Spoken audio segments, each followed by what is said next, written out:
போகும்போது மக்கள் வெவ்வேறு விதமாக நடந்து கொள்வார்கள். யாராவது அலுவலகத்தில் ஏதாவது செய்வார்கள், யாராவது ஏதாவது சொல்வார்கள். அவர்கள் எல்லாம் தூங்கிக் கொண்டிருப்பவர்களே.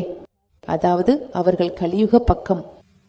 நாமும் கோபப்பட்டு விட்டோம் என்றால் நாமும் தூங்கிவிட்டோம் என்பதுதான் அர்த்தம். ஆனால் நாமும் விழித்திருக்கிறோம் என்றால் ஜாகரணம்.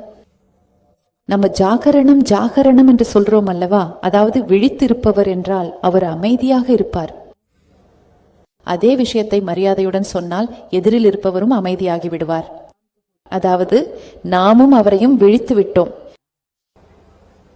அல்லது நாமும் அவரை விழிப்பிப்போம், இல்லையெனில் நாமும் அமைதி இழப்போம். அப்போ அவர் நம்மை தூங்க வைக்கிறார். ஆனால் இப்போது நாம் தூங்கப் போவதில்லை. நாம் விழித்திருக்கும் சத்யுகி ஆத்மா கொடுக்கும் ஆத்மா. அதாவது ஆத்மா கலியுகிலிருந்து சத்யுகை எப்படி உருவாக்குகிறது? ஆத்மா என்ற பேட்டரி தற்போது டிஸ்சார்ஜ் ஆகிவிட்டது. இப்போது என்ன செய்ய போகிறது? தினமும் ஏதாவது செய்யும். அதனால் பேட்டரி என்ன ஆகத் தொடங்கும்?